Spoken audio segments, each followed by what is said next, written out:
Olá, turma! Iniciando a nossa série de correções do livro. Eu vou, antes disso, deixa eu botar aqui para vocês verem as páginas que a gente vai corrigir, tá? Hoje a gente vai começar corrigindo as variedades linguísticas, que foi na nossa teleaula. Eu não comecei para a aula presencial que eu dei para vocês, que na aula presencial ainda em sala, antes da pandemia, obviamente, a gente falou de colocação pronominal de textos injuntivos, tá? Como este assunto vem primeiro no livro, a gente vai começar aí, tá? Eu vou começar na página 36 e 37, eu vou explicar por quê, depois a gente vai seguir aí na sequência, tá? O que pular, a página 28 vai pular para 32, porque nessas páginas intermediárias, entre a 28 e a 32, tem outro assunto que não é variedade linguística. Tá? Então, na página 36, a gente vai fazer, escolher para nós avançarmos, começarmos por aí, porque faz um apanhado geral do que a gente verá mais à frente nas atividades. Então, escrevam com as palavras de vocês. Eu vou seguir esse roteiro para eu não me alongar muito, tá? Variedade padrão, né? Deveria ser usada sempre que houvesse a necessidade de falar ou de escrever corretamente. Esse corretamente está entre aspas, porque hoje em dia ela vem sendo muito, essa variedade padrão tem sendo muito contestada por conta da dinamicidade da língua, porque quanto a língua é dinâmica, quanto a língua tem a capacidade de se adequar às diferentes situações comunicacionais, tá? Língua padrão oculta formal é de um uso específico, é encontrada nos documentos oficiais. Também pode ser em discursos em que haja necessidade de você falar formalmente, tá? A gente também acha nos editoriais de jornais, não é todo 100% do jornal, nem escrito, nem falado, porque no jornal há as crônicas, né? Há inclusive humoristas que escrevem para estes veículos comunicativos. Eu tenho um exemplo aqui do Gregório do Viver, que ele escreve para a Folha de São Paulo, e obviamente ele usa uma linguagem que não é culta formal, ele transita aí entre a culta formal e a culta informal, ok? A culta informal, né? É isso aí que eu dei até o exemplo do Gregório do Vivier, que ele é do Porta dos Fundos. Ela é usada em contextos em que a situação não exige um vocabulário tão elaborado, nem frases tão complicadas, tá? É uma possibilidade da língua se adequar aos interlocutores, a quem participa daquela situação de comunicação, tá? Ela possibilita você falar de uma maneira formal ou de uma maneira informal, né? Ou seja, você faz aí uma transição entre esses dois meios, tá? E a variedade não padrão, também conhecida como variedade coloquial, aí não se atém, né, não se prende às normas gramaticais, às normas de concordância, né? Por isso que fala nós vai, nós fica, né? Aquela nós sai, professora, né? Posso ir no banheiro, né? Então as gírias, os palavrões, as regionalidades, né? Os ditos populares de cada região, tá? Então essa é a variedade não padrão ou coloquial. Aí já na página 37 tem as variações, né, que são as variações geográficas, históricas, situacional, sociocultural. Lembrando que a geográfica é primeiro, obviamente que vai depender da região do país, né?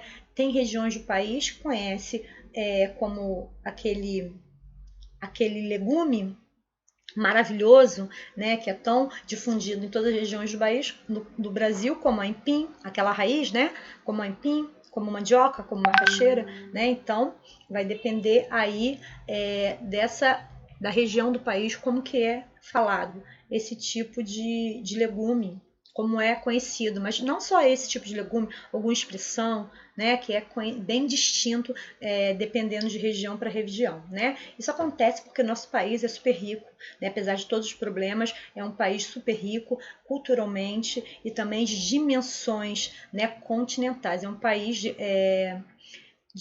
demograficamente muito extenso, né? Variação histórica tem a ver com o tempo, com a época que o falante vive.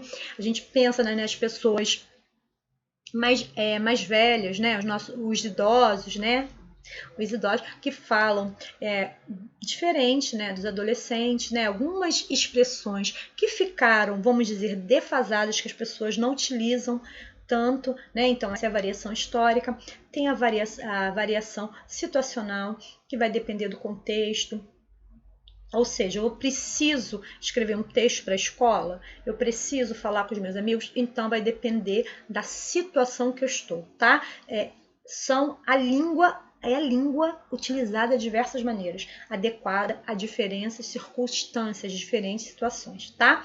E a sociocultural, que tem a ver com aspectos, obviamente, sociocultural, sociais e culturais, né? Tem a ver com a idade, com o sexo do falante, né? Com o nível de escolaridade, com as condições socioeconômicas. Vamos imaginar as pessoas que não tiveram nenhum acesso à escola, né? Vão se comunicar? Vão falar a língua portuguesa? Claro, serão falantes da língua portuguesa, mas não conseguirão transitar, né, da variedade coloquial por uma variedade culta informal ou culta formal, ok?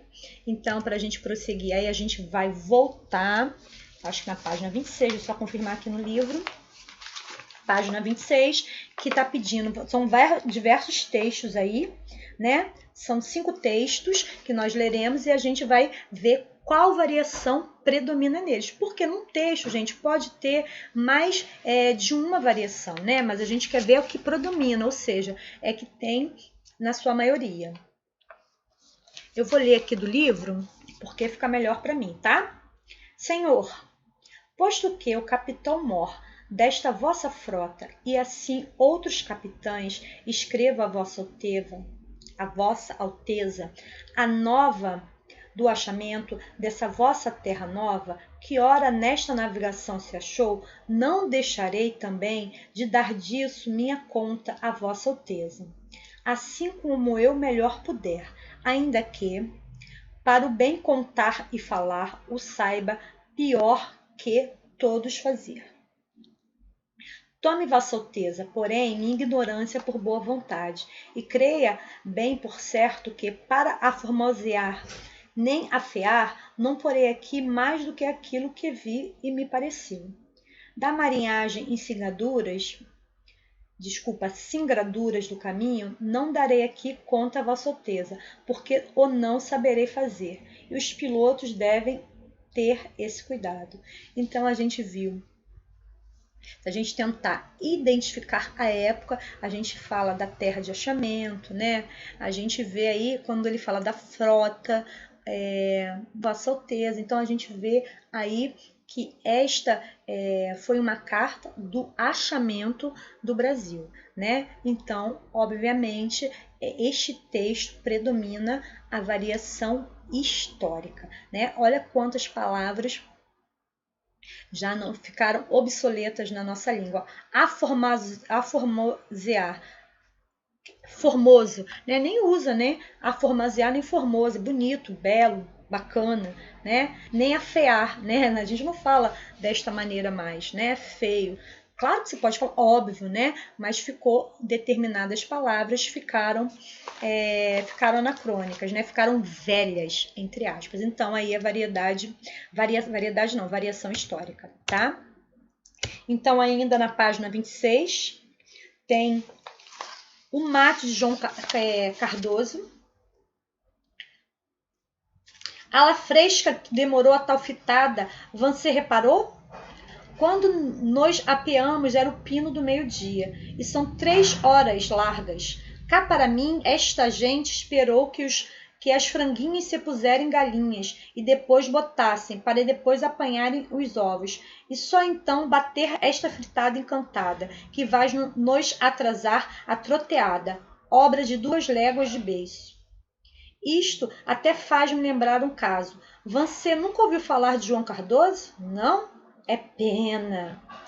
O João Cardoso era um sujeito que vivia por aquelas meias do Paço da Maria Gomes. Bom velho, muito estimado, mas chaurador, como 30 e que dava um dente por 2 dedos de prova, e muito amigo de novidades. Também naquele tempo não havia jornais, e o que se havia e se contava ia de boca em boca, de ouvido para ouvido. O primeiro jornal vi na minha vida foi em Pelotas mesmo, aí por 1951. Poderia ser uma variação histórica, até que vocês vejam aí a data, né, aí por 1851, mas aí ficou, né, pelo contexto bem regional, né, como ala fresca, vancê, então algumas palavras, né, que são utilizadas em uma determinada região do país, tá? Então aí ficou a variação geográfica, né, quando fala de léguas, né, de tudo isso, então a variação geográfica da língua. Espero que vocês tenham acertado. Vamos fazer mais uma? Eu vou parar o vídeo, senão não vou conseguir enviar por WhatsApp, tá? Tive uma ideia. Vou pedir ajuda ao meu sobrinho para entender o tal acordo. Para essa molecada é moleza. Estão aprendendo agora, não tem os vícios da gente que já usa as antigas regras faz tempo. Olá, sobrinho, beleza? Por acaso você está por dentro das regras do acordo ortográfico? Fala, tio, beleza? Acho que não, é difícil, não. Passa aqui em casa, nós aprendemos junto. É melhor pensar em outra coisa. Então aí a gente viu, né, que é a variação situacional, né? A situação aí, né? A situação que os falantes estão inseridos. Amores, vou parar, né, agora para a gente poder continuar. Parar para continuar só eu mesma, né? Até daqui a pouco.